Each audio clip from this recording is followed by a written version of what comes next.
السلام علیکم ورحمۃ اللہ وبرکاتہ۔ ناظرین، آج ہم ملے زبان کے بارے میں پڑھیں گے۔ اس سے پہلے کہ ہم ملے زبان کے متعلق پڑھیں، جیسے آپ جانتے ہیں کہ ملے زبان جو ہے انڈونیشیا اور ملیشیا دونوں ممالک میں بولی جاتی ہیں۔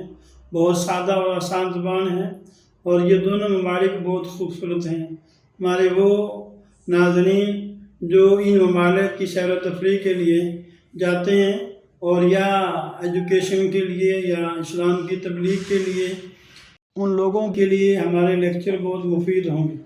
جیسے میں نے پہلے گزارش کی کہ یہ دونوں ممالک بہت خوبصورت ملک ہیں۔ انڈونیشیا آبادی کے لحاظ سے دنیا کے اندر چوتھے نمبر پر ہے اور اسلامی ممالک کے اندر جو ہے آبادی کے لحاظ سے جو اسلامی ملک ہیں یہ پہلے نمبر پر آتا ہے، جس کی آبادی تقریباً 30 کروڑ کے برابر ہے۔ بہت ہی خوبصورت ملک ہے اور یہاں کے بسنے والے بہت ہی سادہ اور نرم طبیعت کے لوگ ہیں۔ اور ملیشیا بھی بہت خوبصورت ملک ہے اور اس کے اندر 60% جو ہے ملیشین مسلمان اور 9% جو ہے پاکستانی مسلمان اور 31% جو ہے بدھسٹ ہیں، چائنیز جو ہیں۔ تو ان دونوں ممالک کے اندر جو ہے جو زبان بولی جاتی ہے عام طور پہ اسے ملے زبان کہتے ہیں۔ جیسے انگلش کے اندر الفابیٹس ہیں تو ان کی زبان کے بھی الفابیٹس ہیں۔ مشرقی تہذیب رکھنے والے ممالک کی طرح ان دونوں ممالک کی زبان کا جو رسم الخط ہے وہ رومن ہے۔ رومن کے اندر ان کی زبان جو ہے ان کا رسم الخط ہے، جس کے اندر 5 واول ہیں، اے ای آئی او یو، اور 2 ڈپتونگ ہیں، اے آئی اور اے یو جو ہیں، اور 22 جو ہے کانسوننٹس ہیں۔ جیسے انگلش کے الفابیٹس ہیں یہ بھی ایسے ہی لکھے جاتے ہیں، لیکن کچھ الفاظ جو ہیں ان کی جو آواز ہے وہ مختلف ہے، ان کی پروننسیشن جو مختلف ہے۔ پہلے سبق کے اندر ہم پروننسیشن کے بارے میں ہی پڑھیں گے۔ ناظرین، اب ہم پہلا سبق شروع کرتے ہیں۔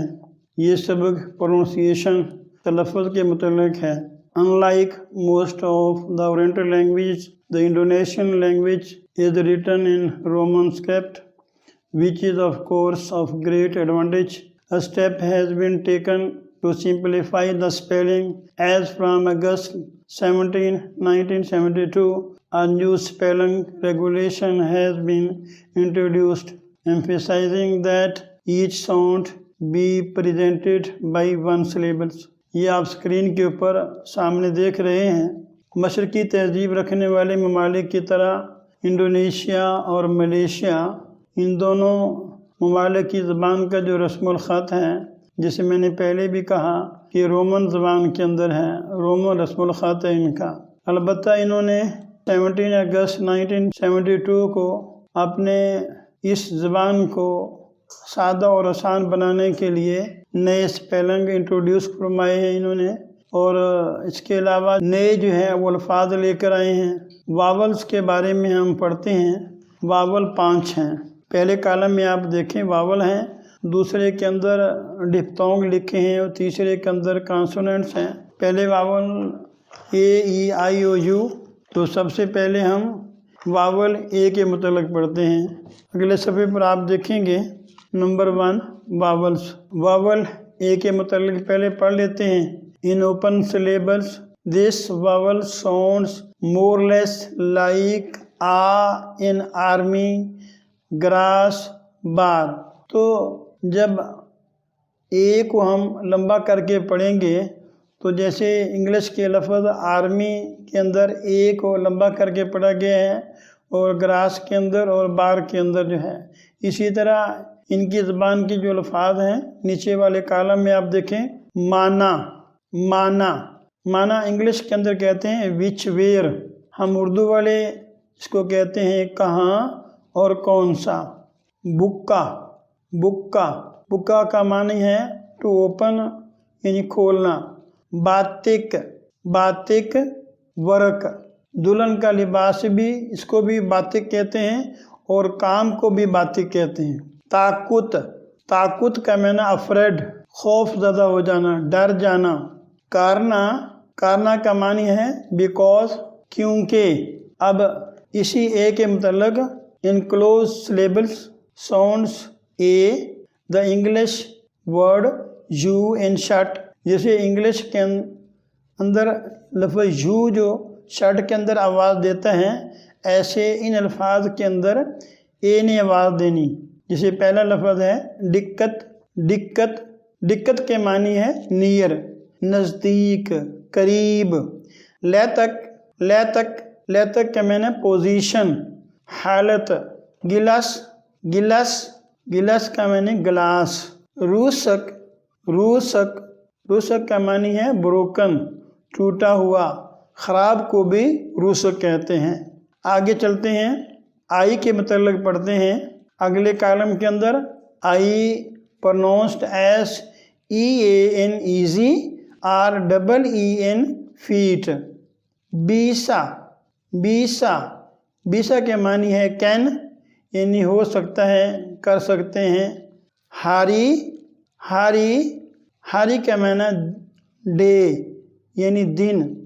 ڈی، ڈی، ڈی کا معنی ہے ان ایٹ، انگلش کے اندر ان ایٹ ہے اور یہ پریپوزیشن کے اندر آتا ہے ڈی، جس کے معنی پر اور میں۔ اور آئی کو ہم جب کلوز لیبل میں پڑھیں گے، in closed labels the sound I shorter like I in fish, جیسے فش کے اندر آئی کی آواز آئی ہے ایسے ہی آواز آئے گی یہاں۔ حابس، حابس، ثلاثی، فنش، اینڈ، اردو میں ہم کہتے ہیں ختم کرنا، آخر۔ حابس کا معنی ختم کرنا، ختم ہو جانا، حابس۔ آئر، آئر، واٹر، پانی۔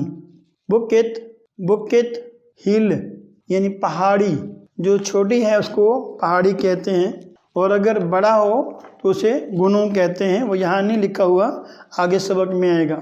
اگلے کالم پہ چلتے ہیں، یہاں ہم واول ای کے متعلق پڑھتے ہیں۔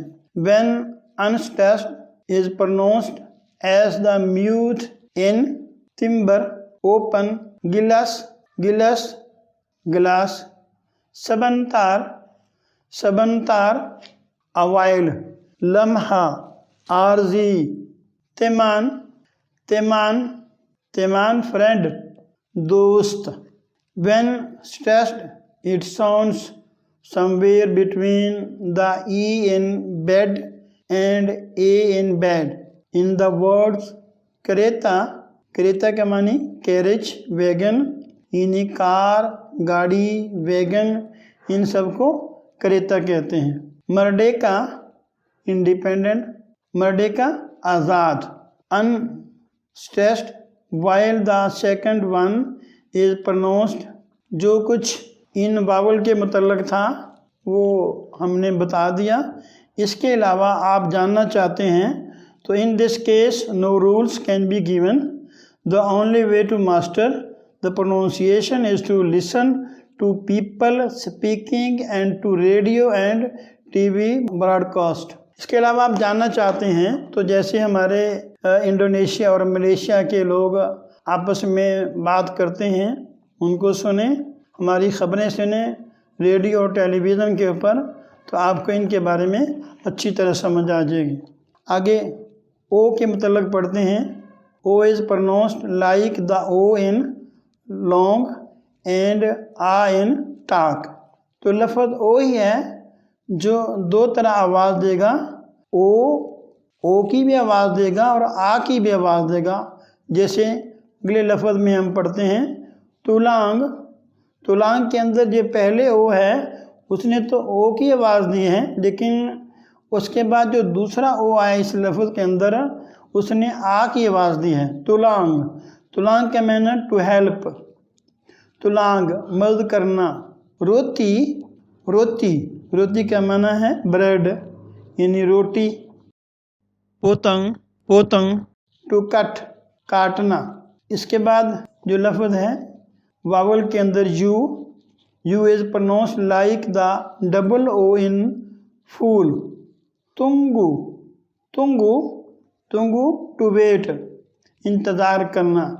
بلوم، بلوم ناٹ یٹ، ابھی نہیں، یعنی جو کام ابھی تک نہیں ہوا تو اس کے لیے لفظ بلوم آتا ہے۔ صورت کے معنی ہے لیٹر، یعنی خط، جو ہم اپنے دوستوں یا رشتہ داروں کو لکھتے ہیں وہ خط۔ ناظرین آج کے لیے بس اتنے کافی ہیں۔ آج ہم نے 5 واول کے بارے میں پڑھ لیے ہیں، تو اس اگلے سبق میں انشاءاللہ ہم ڈپتھونگ کے بارے میں پڑھیں گے۔